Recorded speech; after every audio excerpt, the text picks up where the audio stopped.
He was being tried for 4 counts of not filing his income tax.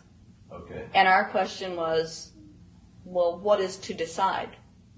Either he did or he didn't. It never occurred to us that he might actually be innocent while at the same time not filing.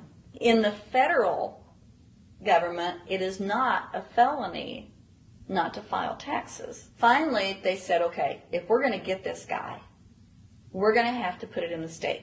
They called up the IRS agent, Agent Craner. Craner? Yeah. Robert Craner? Mm-hmm. This is Ken Doherty. He's also an investigator with the Illinois Department of Revenue.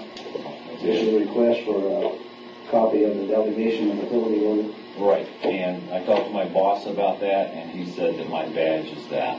Badge is the authority. I thought it had to be in writing. The last question that the defense asked him was, did you write any of this down? And Agent Craner looked right at him and right at us, and he said, I never wrote anything down.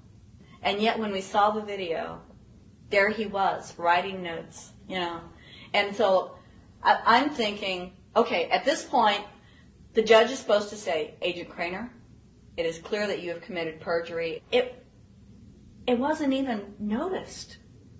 It finally came to the climax.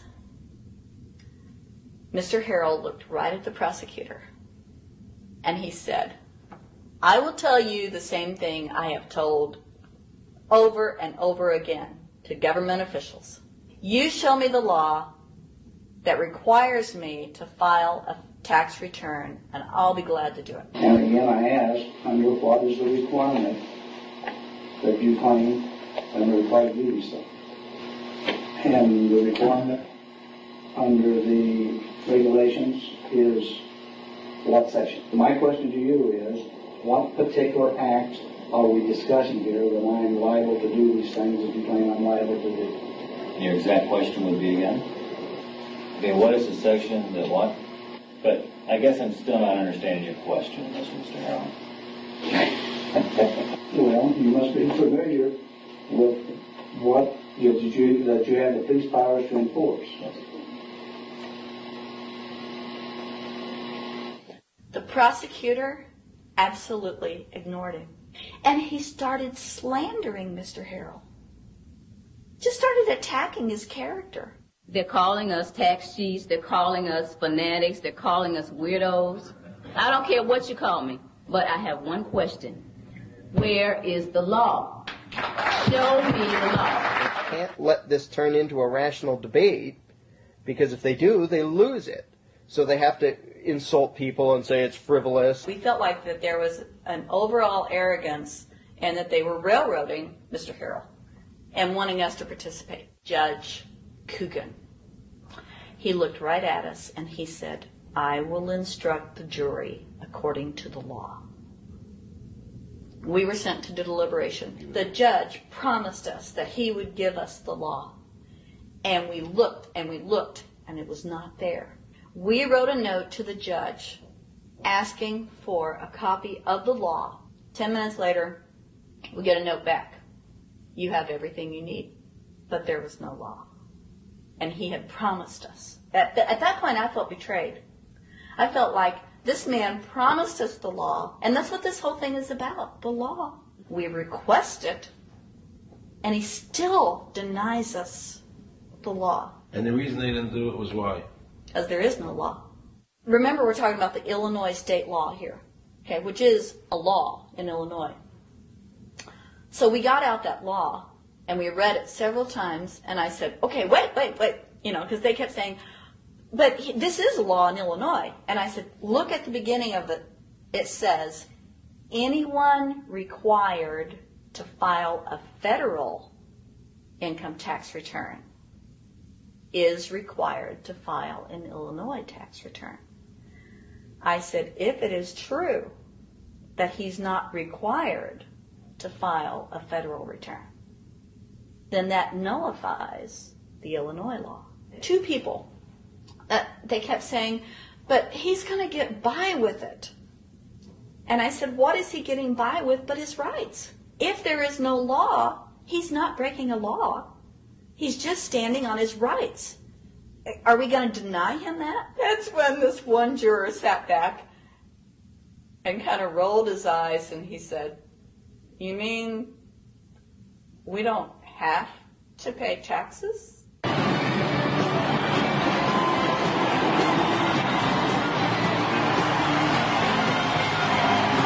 All of a sudden we realized that this trial was much bigger. And the ramifications of this trial were going to be so broad if it actually got out.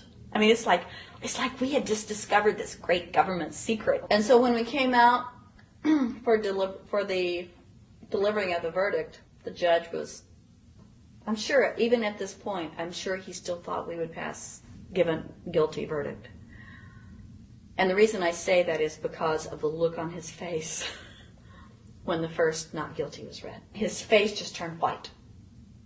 I mean, it's like, I don't believe this. The second time, you could hear people out in the audience, just in the courtroom, just going, wow, and the judge is just getting red in the face. I mean, he was just livid. And the judge got up and left. I sat there and I thought, this truly is a victory for the people.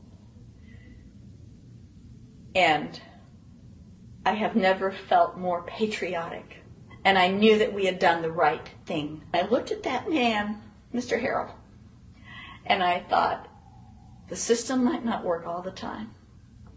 But this time, for that man, it did. In November 2004, the government arrested former IRS criminal investigator Joe Bannister. They charged him with fraud for telling the American people the truth about the income tax laws. The jury obviously agreed with Joe. Well, it just showed Mr. Bannister to be honest and straightforward and working within the law.